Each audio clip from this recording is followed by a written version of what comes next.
gender-based violence. Gender-based violence, which is so rampant here, especially here in Nyamira. It is so rampant and it is so bad. Recently, muliona vile mama alikuwa anapigwa. Sijui kama muliona ama mkasikia kwa radio. Mama anapigwa kwa sababu anatakikana kufanya ati lazima arushe mchanga. Sio vibaya kurusha mchanga, lakini unajua kurusha mchanga ni mtu yoyote ambaye anatakikana kurusha. Lakini kama mtu ameona kwa kimila sio vizuri nirushe mchanga, kwa nini mnataka kumforce arushe mchanga? Kwani mmemforce na mmempiga na I'm telling you, mchue yale that experience huyu mama alipata. Anatulilia, analia na Kenya yote. The whole of Kenya and the world is now focusing on us. Tomorrow we might have the PS for gender coming to Nyamira because of the same thing. That means we have done so badly.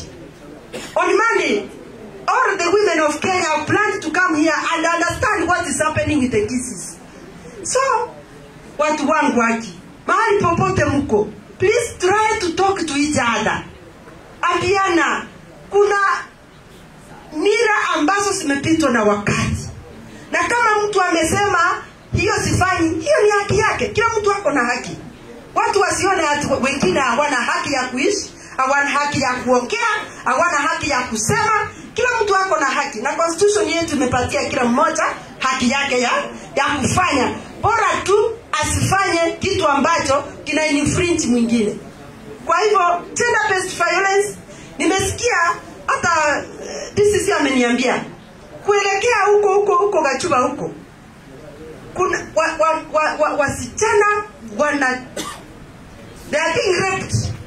Wasichana wenu mahali ambapo mmetoka.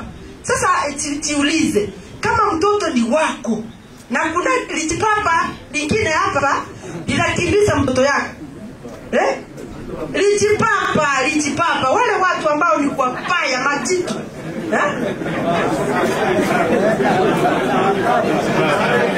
watu kama hawa sisi hatuna huruma na tunataka kuongea. Tunaambia DCC na all your officers, please don't leave any stone untouched.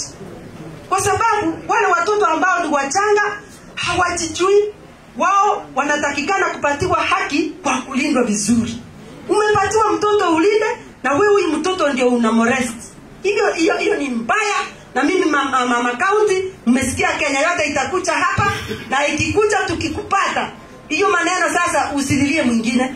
Ujue hiyo that is your evil. Hiyo is your sin which will be haunting you.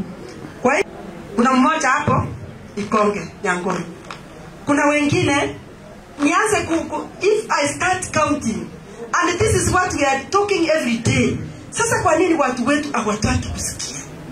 So mnataka tuanze kutumia force kupata hawa watu.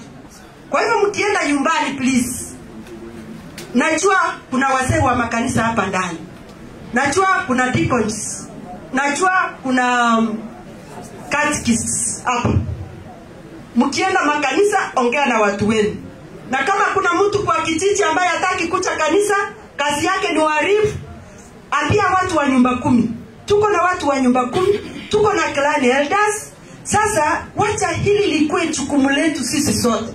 Kwa sababu tumejaribu kuongea, hawataki kusikia. Sasa lazima we are coming as a force so that we can enforce the law. Asante sana, sitaki kuongea mingi, mimi niko na maneno mingi, lakini ndio mwisho wikamba tena. Muliko nyiwo mukungunya kukwana nde? Nkingo kwana.